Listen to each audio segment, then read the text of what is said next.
Hello friends and welcome back to the channel for war number 6 of season 42. Today we have CZSK, which is the Shell Alliance for 1.ng, another group making a mockery of the matchmaking system. Today's team going in with Carl. I will name every drink in this bar after you, if you can tell me my last name. It's Carl. Nick Fury, and Red Mags making his Alliance War debut for me, I think. Let's go. Alright, we only have 3 fights today. Starting off on path number 4, we have a Thing on node number 1. This can kind of be a trap fight for a good skilled champ if you aren't careful. We're going to go in here with Nick Fury. First thing we're going to do is heavy to clear the heal block debuff there, and you see that's giving us a passive Fury. So the deal here is that if you trigger a knockdown and you purify too many debuffs over the course of the fight, you're actually going to give yourself too much attack, and every one of your hits is going to trigger protection on Thing, and then you risk the timeout there. So what I did was intentionally clear that heal block debuff so that I could heal throughout the fight with willpower, and since you saw me take a few hits at the very start of the fight, it's a good thing I did do that, and then we're just never going to knock him down the rest of the fight. So the fight becomes much more manageable at this point, because all we have to do is just keep one close eye on that rock stack counter, making sure that we are properly managing those rock stacks. It can be a little tricky to do with Nick sometimes because your bleeds are going to be dropping him down by 2 once in a while. So what you're going to see me do here in this fight several times is like intentionally push him up to 11 rock stacks and then try and get him to block so that I can punch into his block 4 times, get him to 15, and then trigger a special that way. That's usually how I like to play against Thing when I don't have like a straight unstoppable counter.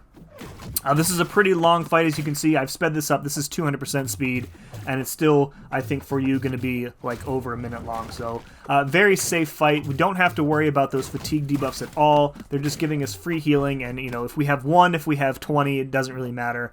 Because we're not relying on crits in this fight. Anyways, we're just relying on pure damage here. So right there, he has 11. So I'm kind of in a little bit of a pickle here at the end of the fight, trying to push him over to 15 with a special attack.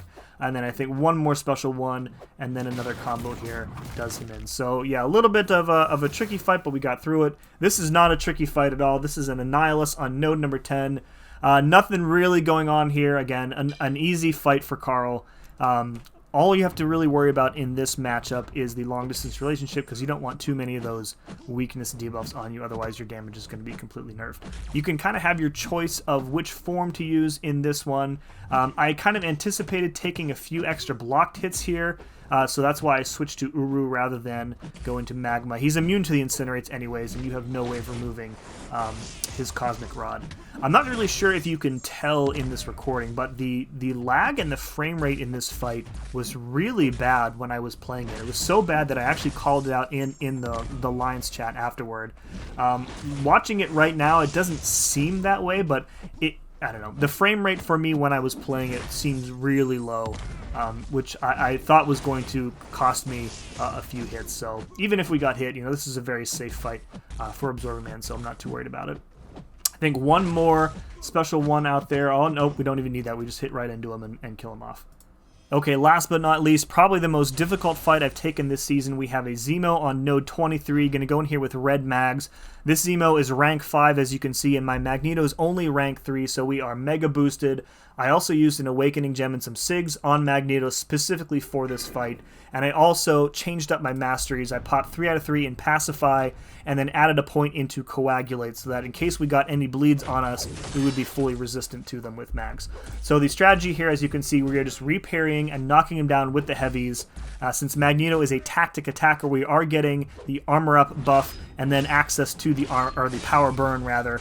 We're not really making use of that because with Power Focus 2, I want to keep his power as low as possible. So I don't want to rely on the power burns and 5-hit combos because I really felt like with him being a rank 5 defender, me only a rank 2, especially with Bubble Shield in play, if I took a special 2 to the face and or ended up rooted as a result, it was probably going to be a death. So I really wanted to play this extra careful. So the strategy here, we're kind of relying on Magneto's ability accuracy reduction to stop Bubble Shield. It does prevent us from getting rooted at least once during this fight, but I forget when. And then we're just building up to the special 3 here, and then the plan is to try and double up our prowess twice in order to get a big special 3 off. I'm trying to decide here when the best opportunity to do the doubling up here is. I was going to do it right there, and then I'm like, okay, let's push him to one more special one and see if we can heavy counter it in the corner. We're at 8 prowess now, and he throws the special right here. So we knock him down here, and then I do a charge here. He doesn't hit into me, so I know that I can freely do a second charge, and so we get the double-double, I guess you want to call it. So it's, what, like 36-ish prowess? It does a crap ton of damage. However, I learned that when you apply debuffs from a special 3, you still end up getting rooted afterwards. So luckily we had access to the special one right away from the power back boost, and the bleeds, the remaining bleeds end up doing him in. So really, really difficult fight, very intense. Happy to get out of there with a solo. Also happy that we were finally able to pull off a win after a 4-war losing streak. 3 kills, 0 deaths for me, and our record has improved to 2-4. A lot of work left to do for this season if we want to try and like claw our way back into Masters. So, folks, if you enjoyed this one, please let me know by hitting that like button. And as always, thank you very much for watching. See you again next time.